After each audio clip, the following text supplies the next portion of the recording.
புதிய மாநில தலைவருக்கான போட்டியில் நான் இல்லை. சரியானே? அடுத்தது அது ஏன் இன்னைக்கு நாளைக்கு நீங்கள் அப்படியே ஒரு நியூஸை போட்டு அண்ணாமலை டெல்லி போகிறாரு, அண்ணாமலை இவரை கை காட்டினாரு, அண்ணாமலை இவரை கை காட்டல, இந்த எந்த வம்பு சண்டைக்கு நான் வரலீங்கன்னா நான் போட்டியில் இல்லை.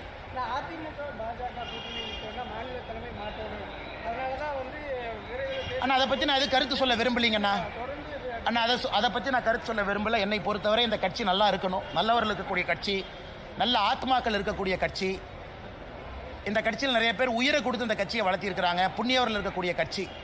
அதனால் அந்த கட்சி எப்பொழுதும் நன்றாக இருக்க வேண்டும் என்று நினைக்கக்கூடியவன் நான். அதனால் என்னை பொறுத்தவரை புதிய தலைவர் தேர்ந்தெடுக்கப்படும் பொழுது நிறையா பேசுவாங்க.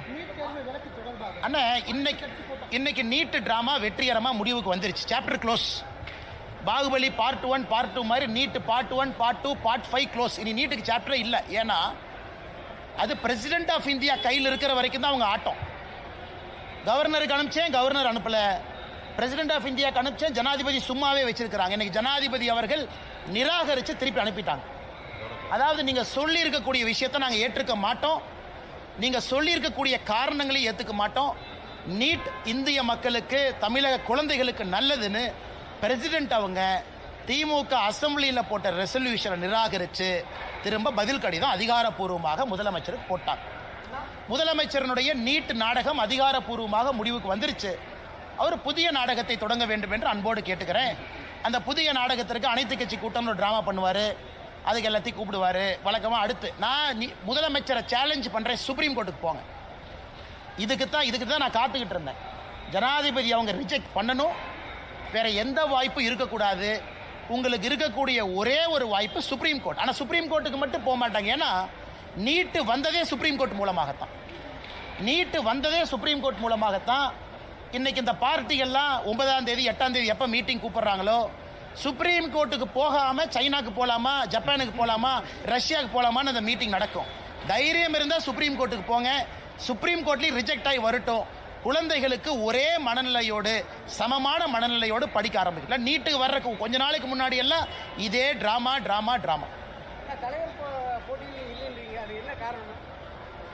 இங்க தலைவர்கள் யாரும் போட்டி போடுவதில்லைனே. பாரதிய ஜனதா கட்சியில் தலைவர்களுக்கு போட்டி எல்லாம் கிடையாது. எல்லாரும் சேர்ந்து ஒரு தலைவரை தேர்ந்தெடுப்போம், அவ்வளோதான். இதில் போட்டி எங்கே வந்துச்சு? அதனால தான் தலைவர் போட்டியில் நான் இல்லைன்னு சொன்னேன். தலைவருக்கு மற்ற கட்சி மாதிரி 50 பேர் போய் 50 பேர் போய் தலைவர் கட்சிக்காக நாமினேஷன் கொடுத்து அது ஓட்டெடுப்பு நடத்தி அப்படிலாம் கிடையாதுங்கண்ணே. எல்லோரும் சேர்ந்து ஏக மனதோடு ஒரு மனதோடு ஒரு தலைவரை தேர்ந்தெடுப்போம். அப்போ போட்டி எங்கேருந்து வருதுங்கண்ணா? தோட்டத்துக்கு போய் மேடம் நீங்கள் ஜேர்னலிஸ்டா? ஐயோ வேண்டாம், ப்ரெஸ் மீட். ஆமாம், ஏன் தலைவா என்ன மரியாதை கொடுக்க மாட்டீங்களா நீங்கள்? அதுக்குள்ளே மறந்துடுவீங்களா? ஒரு விவசாயியோட பையனாக இருப்பேன், மறந்துடுவீங்களா? என்னுடைய பணி ஒரு தொண்டனாக எப்பொழுதும் தொடருங்கண்ணா. கரப்ஷனுக்கு எதிராக வந்தவன் நான். அதில் சமரசம் கிடையாது, யாராக இருந்தாலும் சமரசம் இல்லை. ஒரு நாள் இல்லைன்னா ஒரு நாள் தமிழ்நாட்டில் நல்ல ஒரு ஆட்சியை கொண்டு வருவதற்கான முயற்சி தொடரும். இந்த நேரத்தில் தேசிய கட்சியாக இருக்கிறோம், பல விஷயத்தை பார்க்கணும். 2026 தேர்தல் தமிழ்நாட்டுக்கு முக்கியம், மக்களுக்கு முக்கியம். மக்கள் திரும்ப 5 வருஷம் இதே திமுக கொடுமையில் மக்கள் மறுபடியும் 5 வருஷம் மாட்டணுமா? அதையெல்லாம் பார்க்க வேண்டிய கட்டாயம் இருக்குது.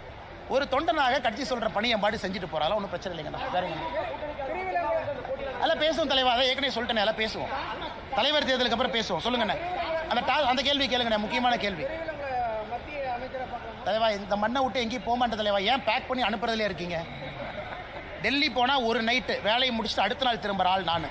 அதனால் எதுவும் கவலைப்படாதீங்கன்னா இங்கே தான் உங்கள் முன்னாடி சுற்றிட்டு இருப்பேன். அண்ணா டாஸ்மார்க் வழக்கு நல்லா கேட்டீங்க அண்ணே, நல்ல கேள்வி அண்ணே.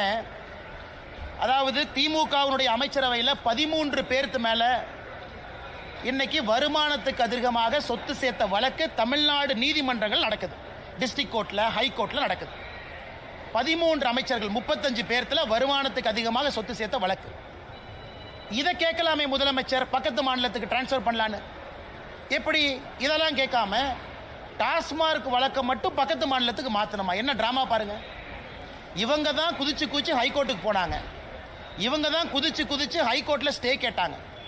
இப்போ ஹைகோர்ட்டில் அமர்வு மாறிய பிறகு, அமர்வு நீதிபதிகள் மாறிய பிறகு இன்னைக்கு முதலமைச்சர் தலைமையில் இருக்கக்கூடிய இந்த குரூப் என்ன பண்ணுது? ஐயோ சுப்ரீம் கோர்ட்டுக்கு போயிருக்கிறாங்க இன்னைக்கு. ஐயோ இந்த டாஸ்மார்க் வழக்கை பக்கத்து மாநிலத்துக்கு மாற்றுங்க. நான் முதலமைச்சர் கேட்குறேன், ஐயா 13 அமைச்சர்கள் மீது வருமானத்துக்கு அதிகமாக சொத்து சேர்த்த வழக்கை இதே கடிதம் போட்டு பக்கத்து மாநிலத்துக்கு அனுப்புங்க. அப்புறம் டாஸ்மார்க்குக்கு நான் உங்களோட சேர்ந்து சப்போர்ட் பண்ணுறேன். உங்களுக்கு ஒரு நியாயம், ஊருக்கு ஒரு நியாயம். நீதிமன்றம்னா நியாயமாக இருப்பாங்க, நேர்மையாக இருப்பாங்கன்னு சொல்கிற நீங்கள் டாஸ்மார்க்குக்கு மட்டும் ஏன் பக்கத்து மாநிலத்துக்கு போகணும்? அப்போ உங்கள் மடியில் கனம் இருக்குது, வழியில் பயம் இருக்குது, எதையோ மறைப்பதற்கான முயற்சியில் இறங்கி இருக்கிறீங்க. அன்னைக்கு டாஸ்மார்க் ஆர்ப்பாட்டத்தில் நான் சொன்னது நடக்கத்தான் போகுது. கைதுகள் இருக்கும், எனக்கு நம்பிக்கை இருக்குது. இடி மேலே அவங்க நேர்மையான முறையில் விசாரணை பண்ணணும், நேர்மையான முறையில் தப்பு செஞ்சவங்கள கைது பண்ணணும், மக்களுடைய வரி பணத்தை திரும்ப நம்மகிட்ட கொண்டு வந்து சேர்க்கணும்.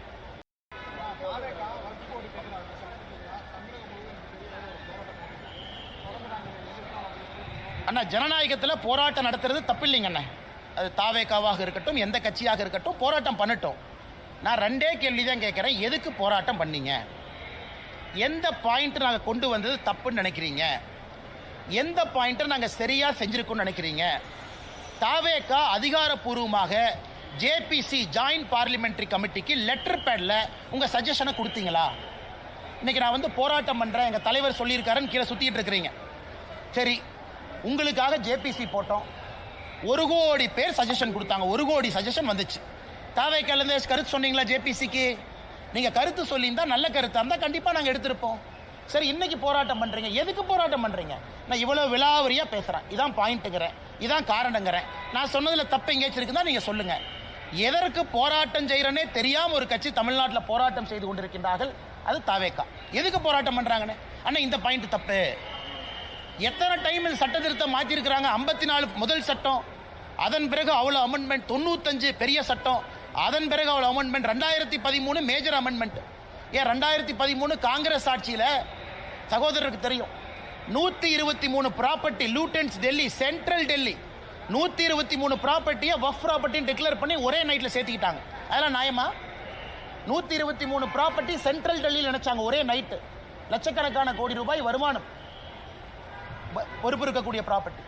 அது 2013 காங்கிரஸ் கொண்டு வந்தான். அதை பற்றியெல்லாம் யாரும் பேச மாட்டாங்க.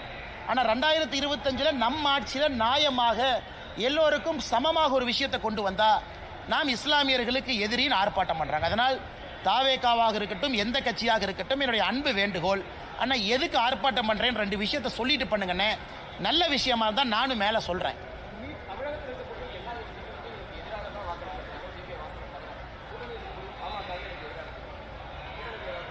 அண்ணே, நம்ம 2 விஷயம் புரிஞ்சுக்கிறோங்க அண்ணே. ஒரு அரசியல் கட்சிகளுக்கு அவர்கள் நிலைப்பாடு இருக்கட்டும், நாங்கள் அதை மதிக்கிறோம். அதில் எது தவறு இருப்பதாக நான் பார்க்கல. ஒரு அரசியல் கட்சியினுடைய நிலைப்பாடு, நாங்கள் சட்டத்தை கொண்டு வந்திருக்கோம், சட்டத்தில் இருக்கக்கூடிய சிறப்பு அம்சங்களை சொல்ல வேண்டியது எங்களுடைய கடமை. பத்திரிகை நண்பர்கள் மூலமாக உங்கள் கேள்விக்கு பதில் சொல்ல வேண்டியது எங்கள் கடமை. அதே நேரத்தில் தப்பு பண்ணுறோம்னா திருத்திக்கிறதுக்கு ஜேபிசி ஒரு வாய்ப்பு. 13 அமெண்ட்மெண்ட் சொன்னாங்க, 13 செஞ்சிட்டோம், 13 ஏற்றுக்கிட்டாச்சு. அதில் எல்லா கட்சியும் சொன்னாங்க. மேஜர் அமெண்ட்மெண்ட் அரசு கொண்டு வந்ததிலிருந்து 13 திருத்தங்களை ஒத்துக்கிட்டோம். ஆனால் ஒரு கட்சிக்கு ஒரு நிலைப்பாடு, அதை நாங்கள் பெரிதாக எடுத்துக்கொள்ளவில்லை. ஏன்னா ராஜ்யசபாவில் கம்ஃபர்டபுளாக நம்ம ஜெயிச்சிருக்கோம், லோக்சபா கம்ஃபர்டபுளாக ஜெயிச்சிருக்கோம். அதனால் ஓட்டு போட்டவர்களுக்கு நாங்கள் தலை வணங்குகின்றோம். ஓட்டு நேற்று போடாதவர்கள் கூட வருகின்ற காலத்தில் தங்களுடைய மனதை மாற்றிக்கொள்வார்கள் என்று நம்புகின்றோம்.